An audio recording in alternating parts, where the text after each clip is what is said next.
Hello my dear friends, welcome back to our channel. This is Shalini. आज हम आपको siren movie के बारे में एक्सप्लेन करते हैं। मूवी की स्टार्टिंग में हम एक आदमी को दिखाते हैं जो एक सुनसान जगह पर एक आदमी का खून कर देता है और वहां से चला जाता है।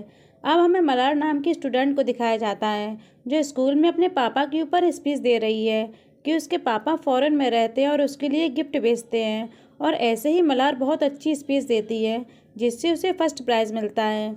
थोड़ी देर बाद एक टीचर मलार के पास आते हैं और पूछते हैं कि तुमने अपनी स्पीच में ये नहीं बताया कि तुम्हारे पापा काम क्या करते हैं। यहाँ हमें फ्लैशबैक दिखाते हैं कि मलार जब छोटी थी तो उसके कॉलोनी के बाहर कुछ बच्चे खेल रहे थे और वो मलार को अपने साथ खिलाने से मना कर देते हैं क्योंकि तुम्हारे पापा जेल में हैं।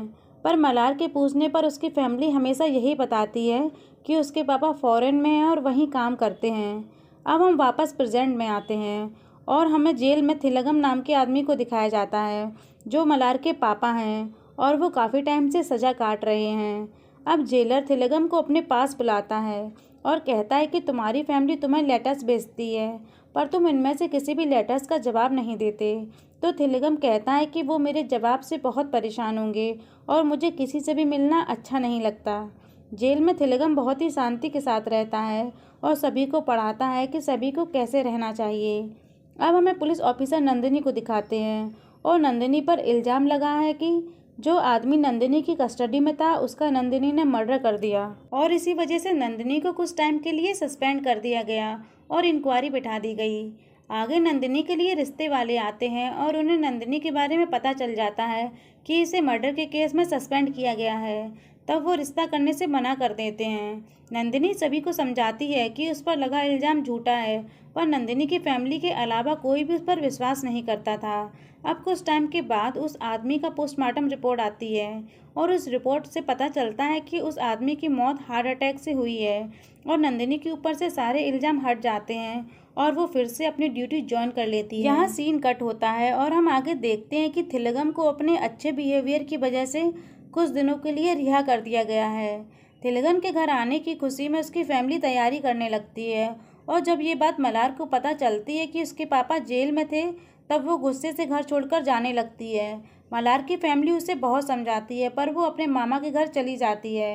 अब थिलगन अपने घर आ जाता है और अपनी माँ से मिलता है, वहीं उसको दोनों भाई और पत्नियों से भी मिलता है। अब थिलगम मलार के बारे में पूछता है तो उसकी माँ बताती है कि मलार को पता चल गया कि तुम जेल में थे, इसीलिए वो गुस्सा होकर अपने मामा के घर चली गई। तभी थिलगम अपने भाइयों को बताता है कि उसके पास एक ज़मीन है जो उसे बेचना चाहता है, इसीलिए वो एक अच्छे खरीदार को ढूंढे। थिलगम के भाई की पत्नियां थिलगम को ज़्यादा पसंद नहीं करती और अपने बच्चों को थिलगम के नाम से डराती हैं। अब हम एमएलए मणिक्कम को देखते हैं और वो अपने बेटे को इलेक्शन में खड़ा करना चाहता है। ये सुनने के बाद अंबू नाम के आदमी को बहुत बुरा लगता है क्योंकि वो मणिक्कम का हर काम में साथ देता था।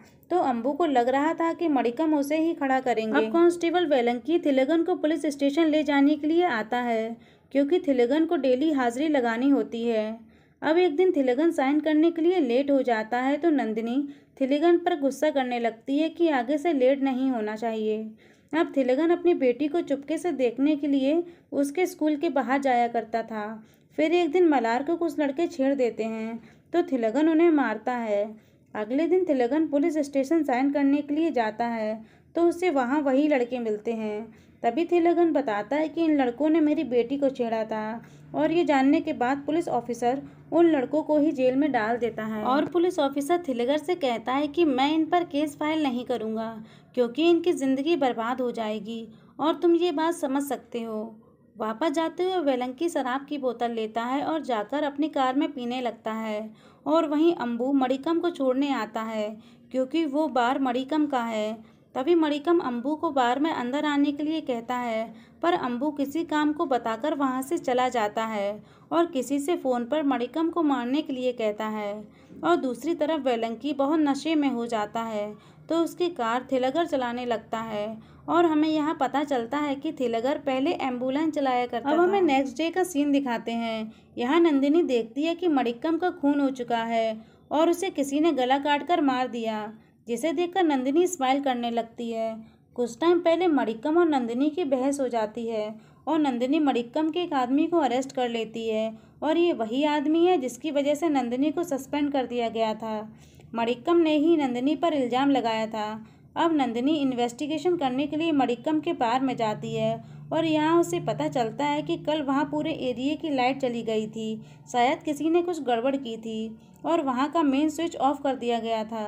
तो नंदिनी कांस्टेबल से कहती है कि जाकर चेक करो, शायद वहाँ स्विच पर उस आदमी के फिंगरप्रिंट्स मिल जाएं। अब मणिक्कम के पार्टी के लोग और अंबू धरने पर बैठ जाते हैं। धरना रोकने के लिए डीएसपी आता है और बहुत समझाने के बाद सभी वापस चले जाते हैं।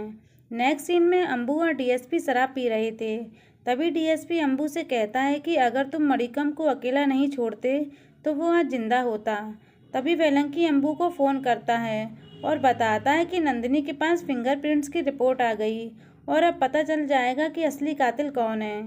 तभी साइड में जाकर अंबू वेलंकी से कहता है कि इस केस की सारी डिटेल्स मुझे चाहिए और इसके बदले में मैं तुम्हें कुछ भी देने के लिए तैयार हूँ। वेलंकी अंबू से कहता है कि मेरे दोस्त की एक प्रॉपर्टी है, बस तुम उसे बिकवा दो और मुझे कुछ नहीं चाहिए। तो अंबू अगले दिन दोनों को मिलने के लिए बुलाता है। अब अंबू एक आदमी पर जो मणिकर्णा में उस पर बहुत तेज चिल्ला रहा था क्योंकि इसी ने अंबू के कहने पर मणिक्कम को मारा है।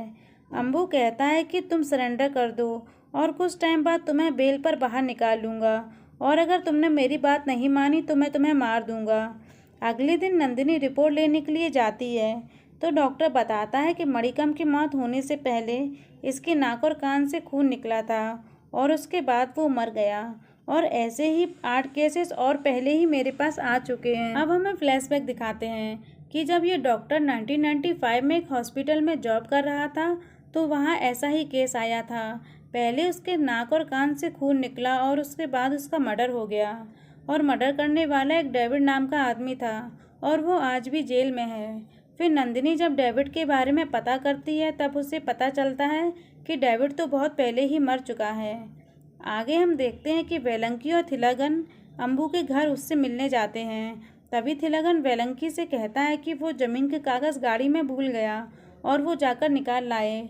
फिर वहाँ अंबू आ जाता है और थिलगन को देखकर कहता है कि मैंने तुम्हें तो कहीं देखा है, तुम तो एम्बुलेंस ड्राइवर हो और तुम मेरे घर क्या कर रहे हो। इतने में थिलगन अंबू के मुंह को पॉलीथीन से बांध देता है और जब उसकी सांसें धीरे हो जाती हैं तो उसे छोड़ देता है। फिर तुरंत अंबू इनहेलर लेने लगता है क्योंकि उसे सांस की बीमारी थी, पर थिलगन ने उस इनहेलर में एक केमिकल मिला दिया था और थोड़ी ही देर में अंबू मर जाता है। तभी वहीं नंदिनी इंक्वायरी के लिए आ जाती है और वो देखती है कि अंबू तो मर गया। जब ये बात डीएसपी को पता चलती है तो वो नंदिनी पर शक करता है क्योंकि नंदिनी पर केस अंबू ने ही किया था। तो नंदिनी कहती है कि उसने ऐसा कुछ नहीं किया। तो डीएसपी कहता है कि तुम साबित करो कि तुमने ऐसा नहीं किया, कि तुमने ये सब नहीं किया। अब नंदिनी अच्छे से मणिक्कम और अंबू के केस पर फोकस करती है और उसे याद आता है कि उस रात एक पुलिस वाला वहाँ अपने फॉरेन से आए फ्रेंड के लिए शराब लेने आया था।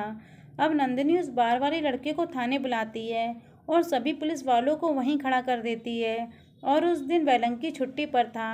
तब वो लड़का कह देता है कि इनमें से कोई नहीं है। आगे नंदिनी अंबू की रिपोर्ट लेने के लिए जाती है तो डॉक्टर बताता है कि अंबू की मौत एक जहरीली गैस की वजह से हुई है। उसके इनहेलर में वो गैस थी और ऐसी ही मौत 2012 में हुई थी और उसमें खूनी ऋषि नाम का आदमी था और 2008 में भी ऐसा ही केस आया था, उसमें खूनी डेविड था। तो नंदिनी सोचती है कि एक ही पैटर्न में 2 अलग अलग आदमी कैसे खून कर सकते हैं। तभी पुलिस स्टेशन में एक औरत आती है जो कहती है कि उसका बेटा विक्की कल से घर वापस नहीं आया और ये वही लड़का है जिसने थिलगन की बेटी को छेड़ा था। तभी वही ऑफिसर नंदिनी को बताता है कि इस लड़के ने थिलगन की बेटी को छेड़ा था, तो शायद ये काम उसी का हो सकता है। तभी नंदिनी कहती है कि जब से थिलगन जेल से बाहर आया है तभी से सारे खून हो रहे हैं और नंदिनी फिर से बार वाले लड़के को बुलाती है और वेलंकी की फ़ोटो दिखाती है और वो लड़का वेलंकी को पहचान लेता है। तो नंदिनी को यकीन होने लगता है कि ये सब थिलगन ने किया है।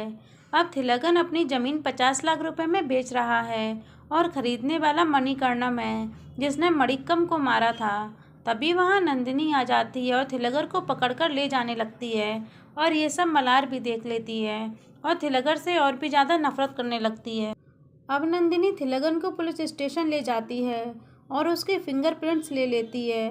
फिर उसे जज के सामने ले जाती है और कहती है कि इसी ने मणिक्कम और अम्बू को मारा है। तभी जज नंदिनी पर ही चिल्लाने लगता है कि तुम इन सबूतों से ये तय नहीं कर सकती कि कातिल कौन है और ना ही उसे सजा दिला सकती हो। अब हमें फ्लैशबैक दिखाते हैं। जब थिलगन जेल में था तो उसने वहाँ से भागने की कोशिश की, पर पुलिस वालों ने उसे पकड़ लिया। फिर उसके साथी ने बताया कि तुम जेल में अच्छा बर्ताव करो, जिससे ये लोग तुम्हें जल्दी ही बाहर भेज देंगे। तो थिलगन सभी के साथ अच्छा बर्ताव करने लगा और वहाँ के लोगों को पढ़ाने लगा। फिर कुछ टाइम बाद थिलगन का साथी बाहर निकल जाता है और थिलगन उससे काम करने के लिए कहता है कि वह गवर्नमेंट हॉस्पिटल में जाकर किसी की बॉडी को ऐसे मार दे जैसे उसने पहले मारा था, और वो वैसा ही करता है, जिसके बाद ये मर्डर फेमस हो जाता है। और उसके कुछ टाइम बाद थिलगन भी जेल से बाहर आ जाता है। अब नंदिनी मलार से मिलने जाती है और मलार कहती है कि उस दिन मेरे पापा एक पुलिस वाले के साथ आए थे। तभी इंक्वायरी करते हुए ऑटो ड्राइवर कहता है कि उस रात उसने थिलगन और विक्की को साथ में देखा था और उसी ने विक्की को मार दिया होगा। तभी नंदिनी को याद आता है कि थिलगन ने विक्की को मारकर उसे अपनी ज़मीन में दबा दिया होगा, और वो पूरी टीम के साथ उसी जगह पहुंच जाती है और उसे वहां विक्की की बॉडी मिलती है। अब वेलंकी थिलगन को लेकर पुलिस स्टेशन हाजिरी लगवाने के लिए आता है, तो नंदिनी बताती है कि मुझे तुम्हारी ज़मीन पर विक्की की लाश मिली। और उसी वक्त फॉरेंसिक डॉक्टर का फ़ोन आ जाता है, जो कहता है कि थिलगन के फिंगरप्रिंट्स मैच नहीं हुए। और डॉक्टर की बात सुनकर नंदिनी हैरान हो जाती है, क्योंकि नंदिनी को लग रहा था कि ये खून थिलगन ने ही किया है। फिर दोनों में बहस होने लगती है। तभी थिलगन नंदिनी से कहता है कि मुझे भी पता है कि आपकी कस्टडी में भी किसी की मौत हो गई थी, जिसे सुनकर नंदिनी थिलगन पर बहुत गुस्सा करने लगती है और कहती है कि उसे मारते वक्त तुमने मुझे देखा था क्या? तो थिलगन भी कहता है कि तुमने विक्की को मारते वक्त मुझे देखा था क्या? मैं भी यही कहना चाहता हूँ। तभी थिलगन कहता है कि विक्की की बॉडी पर खरोच के निशान हैं, मतलब विक्की खुद को बचाने के लिए लड़ रहा था, और खुद को बचाने के लिए विक्की ने उस सामने वाले की बॉडी में काटा था, जिससे हमें डीएनए के थ्रू पता चल जाएगा। अब हमें फिर से फ्लैशबैक दिखाते हैं कि जब विक्की जेल में था तो मणिकर्णम ने ही विक्की को बाहर निकाला था। अब नंदिनी मणिकर्णम को पकड़ लाती है और उसे बहुत मारती है और पूछती है कि तुमने विक्की को जेल से बाहर क्यों निकलवाया। तभी मणिकर्णम बताता है कि उसे अम्बू ने पैसे दिए थे मणिक्कम को ख़त्म करने के लिए। इसमें उसकी हेल्प विक्की ने की थी, और जब फिंगरप्रिंट्स तुम्हें मिल गए थे तो विक्की को सरेंडर करने के लिए बोला और उसे 50 लाख रुपए देने के लिए कहा, पर वो 25 लाख की मांग कर रहा था। और जब पैसे मिल गए तो हमारी बहस होने लगी और हाथापाई में विक्की मारा गया और मैंने उसे वहीं मारकर गाड़ दिया। अब ये सारी बातें नंदिनी डीएसपी को बताती है, तो डीएसपी कहता है कि मणिकर्णम को मुलजिम बताकर केस क्लोज कर दो। पर फिर भी नंदिनी इस केस पर काम करती है और पूछताछ के लिए ऋषि से जेल में मिलने के लिए जाती है, और उसे वहां पता चलता है कि ऋषि तो फिजिकली ठीक नहीं है और वहां 3 ऐसे लोग और हैं। तभी नंदिनी एक ट्रांसलेटर को बुलाती है। फिर नंदिनी उन सबसे केस के बारे में पूछती है, तब वो उन्हें कुछ नहीं बताते। नंदिनी कहती है कि थिलगन अब फिर से जेल आने वाला है। तभी वो थिलगन के बारे में बताते हैं। जब थिलगन एम्बुलेंस ड्राइवर था तो एक पेशेंट को लेकर हॉस्पिटल आता है और वो जिस नर्स को बुलाता है उसे सुनाई नहीं देता था और उसका नाम जेनिफर था। तभी थिलगन जेनिफर के पास आता है और उसे समझाता है। फिर जेनिफर उस पेशेंट का इलाज करती है। अब आगे जेनिफर और थिलगन की दोस्ती हो जाती है। फिर ये लोग शादी कर लेते हैं और कुछ टाइम बाद जेनिफर की एक बेटी होती है जिसका नाम मलार है। आगे मूवी में हम देखते हैं कि थिलगर का एक दोस्त कादिर है और वो पुलिस वाली की बेटी से प्यार करता है। जब ये बात मणिक्कम को पता चलती है तब वो अम्बू को कादिर को मारने के लिए भेजता है और कादिर हेल्प के लिए थिलगन को बुलाता है और थिलगन सभी को मारकर कादिर को तुरंत हॉस्पिटल लेके जाता है। यहाँ में पता चलता है कि वो लड़की डीएसपी की बेटी थी जिसे कादिर प्यार करता था और वो उस टाइम पर इंस्पेक्टर था। फिर थिलगन पुलिस में रिपोर्ट करता है और वो पुलिस वाला डीएसपी को जाकर बता देता है। तब डीएसपी थिलगन को मिलने के लिए बुलाता है और कॉम्प्रोमाइज़ के लिए कहता है, पर थिलगन मना कर देता है तो डीएसपी बहुत ज़्यादा गुस्सा हो जाता है और वो थिलगन की वाइफ को मार देता है और थिलगन को कॉल करके कहता है कि तुम तो एम्बुलेंस ड्राइवर हो तो अपनी वाइफ को जल्दी से जाकर बचा लो। तभी थिलगर तुरंत जेनिफर को बचाने के लिए जाता है और उसे रास्ते में ले जाते हुए जेनिफर की मौत हो जाती है। अब अगले दिन पुलिस वाले थिलगर को अरेस्ट कर लेते हैं और कोर्ट में साबित कर देते हैं कि जेनिफर और कादिर का अफेयर चल रहा था। और जब ये बात थिलगर को पता चली तो उसने जेनिफर को मार दिया और जज उसे आजीवन कारावास की सज़ा सुना देते हैं। फिर नंदिनी सभी चीज़ों को समझ जाती है कि अब उसका अगला टारगेट डीएसपी है। अब नंदिनी डीएसपी की सिक्योरिटी बढ़ाने लगती है तो डीएसपी सिक्योरिटी बढ़ाने से मना कर देता है कि उसे कुछ नहीं होगा। तभी थोड़ी देर बाद डीएसपी वहाँ से गायब हो जाता है और नंदिनी उसे बचाने की कोशिश करती है। फिर थोड़ी देर बाद डीएसपी घायल हालत में नंदिनी को मिल जाता है और नंदिनी डीएसपी को एम्बुलेंस में हॉस्पिटल भेज देती है जिसमें पहले से ही थिलगन था और वो उसे कहीं और ले जाकर मार देता है। फिर नंदिनी तुरंत थिलगन के घर के लिए निकल जाती है जहाँ नंदिनी देखती है कि वहाँ पहले से ही थिलगन है। फिर अगले दिन नंदिनी थिलगन को जेल के अंदर छोड़ने जा रही होती है क्योंकि उसके बाहर रहने का समय पूरा हो गया। तभी नंदिनी कहती है कि तुम्हारा तो बदला पूरा हो गया है पर तुम्हारी बेटी तो आज भी तुमसे बहुत नफरत करती है। तो थिलगन कहता है कि जब उसे सारी सच्चाई पता चलेगी तब वो मुझे ज़रूर माफ़ कर देगी। अब कुछ दिनों बाद नंदिनी सारी बातें मल्हार को बता देती है और वो थिलगर से मिलने जेल में आती है और लास्ट में सब ठीक हो जाता है और बस यही मूवी का एंड होता है।